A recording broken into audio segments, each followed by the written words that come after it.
السلام علیکم ورحمۃ اللہ وبرکاتہ۔ بسم اللہ الرحمن الرحیم۔ ایک انگریز جج کا عجیب فیصلہ۔ پیارے دوستوں، اتر پردیش کا ایک مشہور جج کا واقعہ، ایک انگریز کا عجیب فیصلہ۔ حضرت شاہ عبدالعزیز دہلوی رحمۃ اللہ علیہ 1746 میں ہندوستان میں پیدا ہوئے۔ آپ اپنے زمانے کے ولی اللہ میں سے ایک تھے۔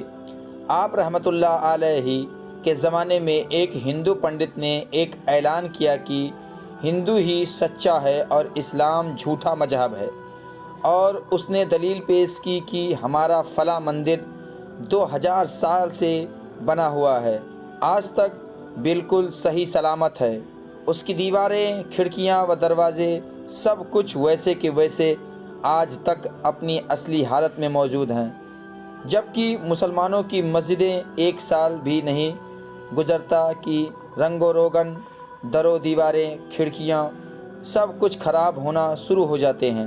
لہٰذا اس بات کی دلیل ہے کہ اسلام مٹنے والا ہے اور ہندو مت باقی رہنے والا مذہب ہے۔ زیادہ تر مسلمان اس پروپیگنڈا کا جواب دینے میں ناکام رہے اور اس کی وجہ سے لوگ بہت فکر اور پریشانی میں مبتلا ہو گئے کہ اس پروپیگنڈا کی روک تھام کیسے کی جائے۔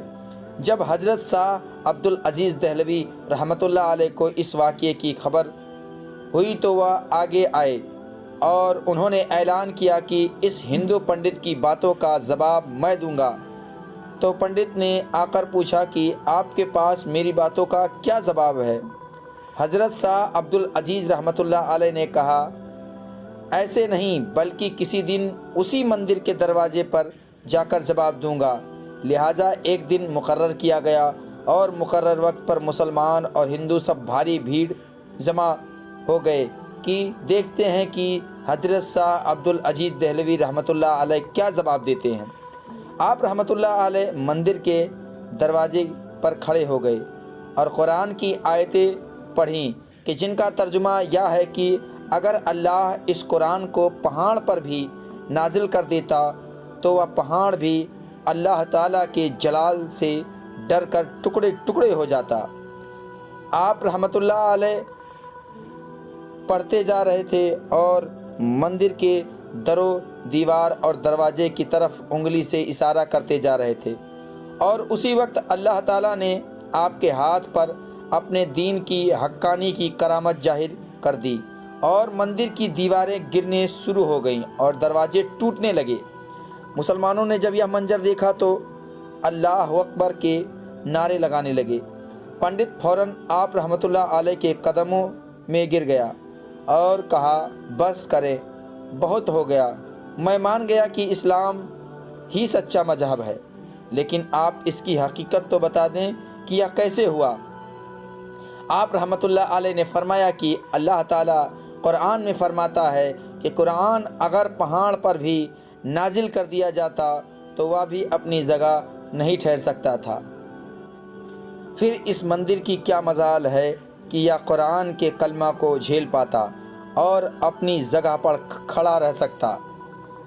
پنڈت سنو، یہ تو مسجد کی عظمت ہے کہ اس میں روزانہ قرآن پڑھا جاتا ہے، پھر بھی اپنی جگہ پر کھڑی رہتی ہے۔ پنڈت نے جب یہ سنا تو فوراً دائرۂ اسلام میں داخل ہو گیا اور وہاں موجود سارے ہندو بھی مسلمان ہو گئے۔ اسی طرح ہندوستان کی آزادی سے پہلے کا واقعہ ہے کہ کاندھلا اتر پردیش میں ایک مرتبہ ایک زمین کا ٹکڑا تھا، اس پر جھگڑا چل رہا تھا۔ مسلمان کہتا تھا میرا ہے، ہندو کہتا تھا کہ یہ میرا ہے۔ آخرکار یہ معاملہ ایک مقدمہ بن گیا اور انگریز کی عدالت میں پہنچ گیا۔ جب مقدمہ آگے بڑھا تو مسلمان نے اعلان کر دیا کہ یہ زمین کا ٹکڑا اگر مجھے ملا تو میں اس پر مسجد بنواؤں گا۔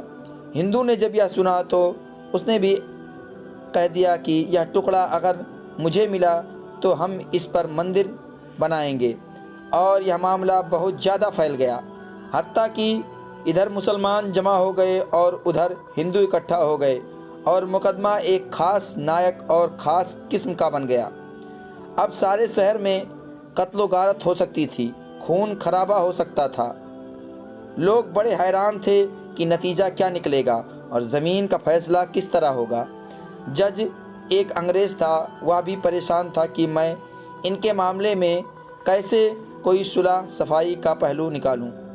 ऐसा ना हो कि आग अगर जल गई तो इसको बुझाना मुश्किल हो जाएगा। जज ने मुकदमा सुनने के बजाय एक तजवीज़ पेश की और उनसे पूछा, क्या कोई ऐसी सूरत बन सकती है कि आप लोग आपस में बातचीत के ज़रिए इस मसले का कोई हल निकाल लें। तो हिंदुओं ने तजवीज़ पेश की, हम आपको एक बुज़ुर्ग आलिम मुसलमान का नाम बताते हैं, आप अगली पेशी पर उनको बुला लीजिए और उनसे पूछ लीजिए, वह जो फैसला करेंगे हम मंजूर होगा। अगर वह कहें कि यहाँ मुसलमानों की ज़मीन है तो उनको दे दीजिए, अगर वह कहे कि मुसलमानों की ज़मीन नहीं हिंदुओं की है तो हमें दे दीजिए। जब जज ने दोनों फरीक से पूछा तो दोनों फरीक इस तजवीज़ पर राज़ी हो गए। मुसलमानों के दिल में यह ख्याल था कि वह शख्स अगर मुसलमान है तो जो भी हो वह मस्जिद बनाने के लिए ही बात करेगा। चुनांचे अंग्रेज ने फैसला दे दिया और चंद दिनों या महीनों के बाद तारीख दे दी और उनसे कहा, लोग फला दिन आ जाना और मैं उस बुज़ुर्ग मुसलमान को बुला लूँगा। अब जब मुसलमान बाहर निकले तो बड़ी खुशियाँ मना रहे थे, सबको डरा रहे थे, नारे लगा रहे थे। जब हिंदू घर गए तो उनसे दूसरे हिंदुओं ने पूछा, मंदिर की ज़मीन के मसले का क्या हुआ? तो उन्होंने कहा, हमने एक मुसलमान आलिम को हाकिम बनाया है, वह अगली पेशी में जो कहेगा उसी के मुताबिक फ़ैसला होगा। अब हिंदुओं का दिल मुरझा गया और मुसलमान खुशी से फूले नहीं समा रहे थे, लेकिन इंतज़ार में थे कि देखते हैं कि अगली पेशी में होता क्या है। चुनांचे हिंदुओं ने जिस बुज़ुर्ग को हाकिम बनाया था वह मुफ्ती इलाही बख्श कांदीवली रहमतुल्लाह अलैह थे, जो शाह अब्दुल अजीज़ दहलवी रहमतुल्लाह अलैह के शागिर्द में से थे और अल्लाह ने उनको हक़ और सदाकत पर जमे रहने वाली ज़िंदगी अता फरमाई थी। मुसलमानों का ख्याल था कि मुफ्ती साहब तो मस्जिद ही के बारे में बात करेंगे। चुनांचे जब अंग्रेज़ ने पूछा, बताइए मुफ्ती साहब, ज़मीन का टुकड़ा किसकी मिल्कियत है? चूँकि मुफ्ती साहब को हकीकत हाल का पता था तो उन्होंने जवाब दिया,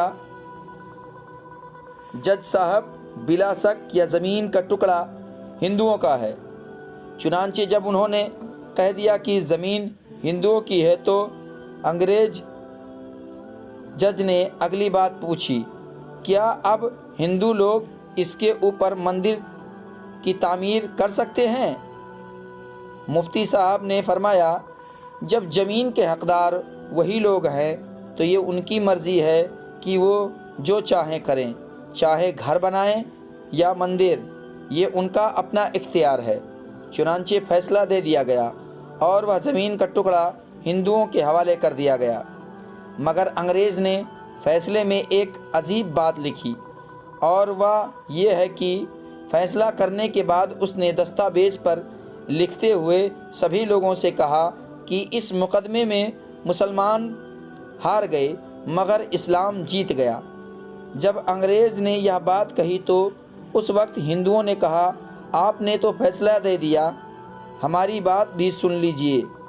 हम इसी वक्त कलमा पढ़कर मुसलमान होते हैं और आज ही ये ऐलान करते हैं कि अब हम अपने हाथों से उस ज़मीन पर मस्जिद बनाएंगे।